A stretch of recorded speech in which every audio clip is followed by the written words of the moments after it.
It's been a long time coming, hasn't it? My review of my Browning 525 in 12 gauge, and yeah, I've had this since the channel sort of started. Really, I actually got this for my 30th birthday, or at least my dad said he would pay on my 30th birthday. I didn't actually quite buy it actually on my birthday. I had to sort of look around and find the right gun, to be honest.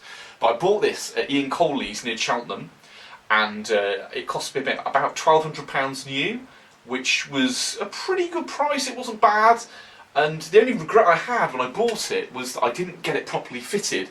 I have to say, and I don't know if it was just, you know, the guy not having a good day or whatever, but he just wasn't terribly interested. He took me out with another Browning 525, let me shoot a couple of clays with it to see if it was suitable, and that was that really, and I was out the shop door.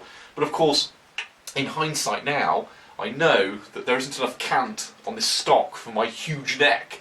So when I'm getting behind it, if I put it in a natural place, like that, you can see that I'm not looking straight down the rib. I can actually see the rib going away from me like that, which means you shoot high, which means to begin with, I was really having problems with it. Over time, I kind of got practiced at sort of moving my head further back, so I'd have a bit more cant, but as you can see, that's not a very comfortable way to shoot.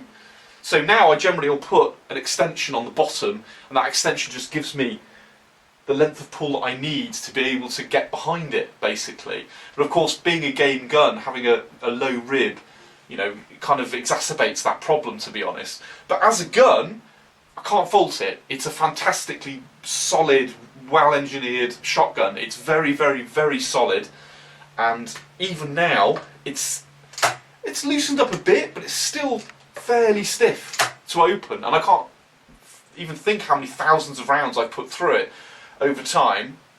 But really, if you're looking at a, sort of the £1,200 mark, something like that, you're really looking, for an over-under anyway, you're really looking at something like a Browning 525 or a Beretta Silver Pigeon.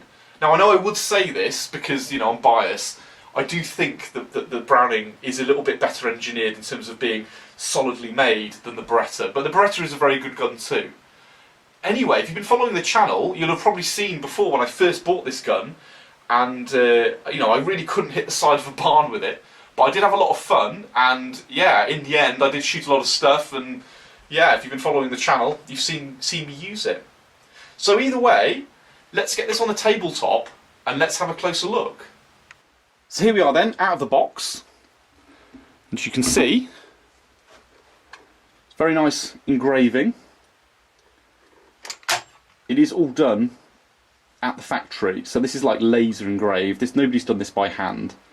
But considering that, I mean, it's grade 1, Boggo, you know, it's very nice. And obviously, unlike my Browning T-Bolt, there is no plastic or anything like that on this gun. It is a proper all-metal beast. I'd guess the trigger's probably about £10 or something. Triggers with shotguns, it's not like with a rifle. It really doesn't matter. You shouldn't really notice it, as long as it's reasonably consistent.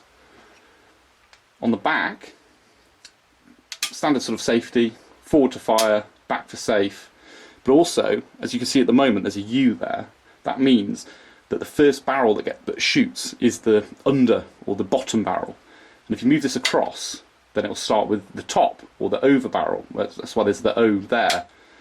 It's not something I ever really use, but yeah, it could be useful, I suppose. It depends what you're doing, really.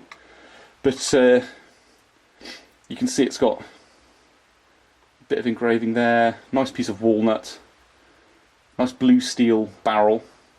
The barrels on this are actually 28 inches, and there's quite a low rib, and that's because it's a game gun.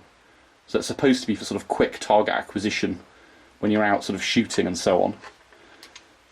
Other shotguns that are similar to this, like the Sporter, will have a much higher rib, and usually are 30-inch barrels. Tom Satori is like a Sporter. As I said, that's got 30-inch barrels and a raised rib. And I must admit, in hindsight, because of my problem with my huge neck, having a raised rib probably would have been quite helpful for me. But I digress. You can see here, obviously ejectors, both sides. It does rely on recoil for those to sort of work and for it to cock. So if you do dry fire this, you know, you might need to give it a whack on the one end for it to cock properly. But yeah, it's a good gun, to be honest. This is the other thing to look at, is if I take the barrels off, bear with me.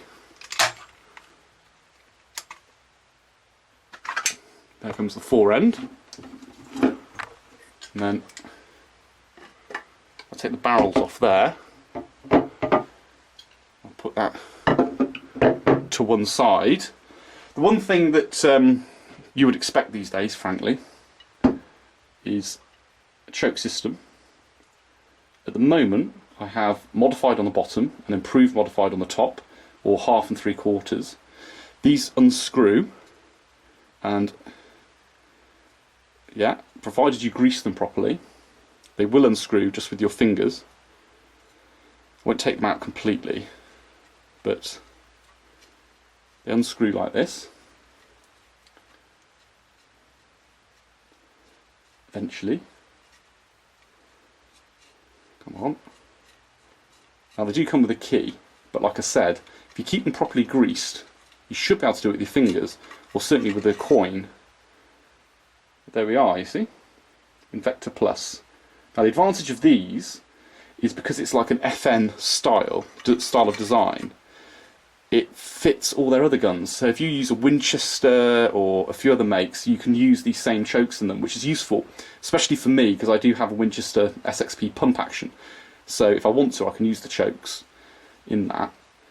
Obviously, as you can see on the top, that's my shoot and see fibre optic sight. Obviously you don't get that normally on the gun, but the idea of that is this is effectively a tube, and the light hits that, and it shows a dot inside this tube. So the idea is, unless you've got the gun mounted properly, you can't see the dot. So it forces you to sort of naturally mount the gun properly to make sure that you're going to hit the target, basically. So I suppose that about covers it, really. I mean, the over and under gun was originally designed by John Moses Browning in terms of the modern over and under that we see today. Allegedly, lots of English gun makers had had a stab at it previously, but it had never really taken off.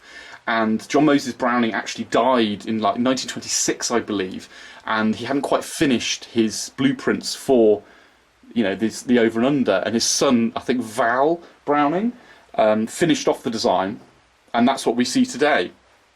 And they were then made by FN in Belgium, and they still are today if you want a custom-made gun.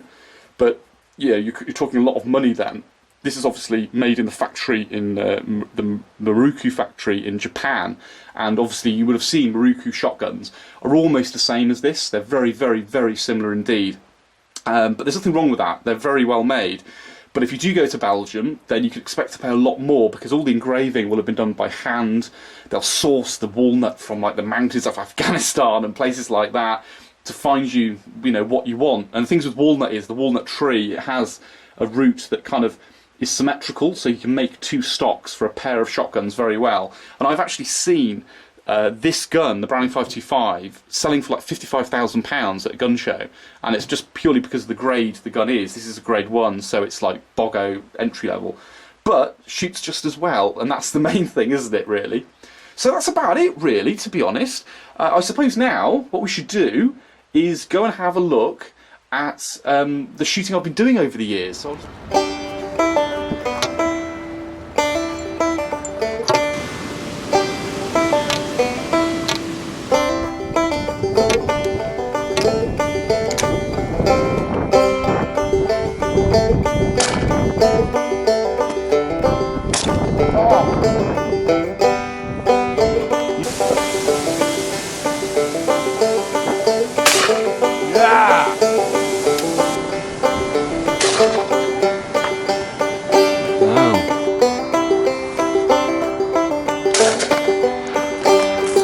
two birds, one shot.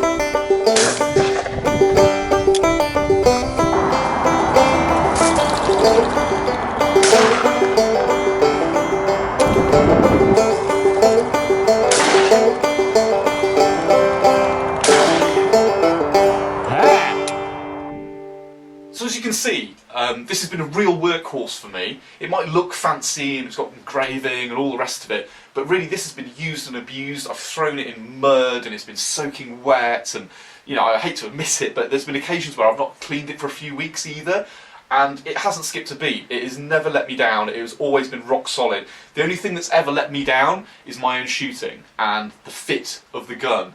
Now that is something important to bear in mind, because whether it's a £30,000 Purdy or it's like a £300 pump action, if the gun fits you, you'll shoot well with it.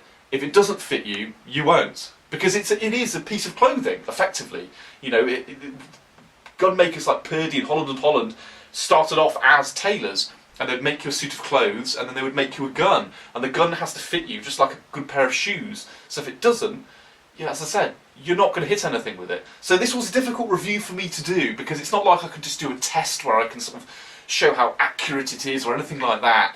It's all about, you know, the gun fitting me and then me being able to shoot well. So I hope you've at least got a bit of food for thought in terms of the build quality and, you know, the sort of ruggedness of the gun that as I've been shooting it over the years. And yeah, so I hope some of you found that useful. So if you're in the market for a new over and under, you can't go wrong with a Browning 525.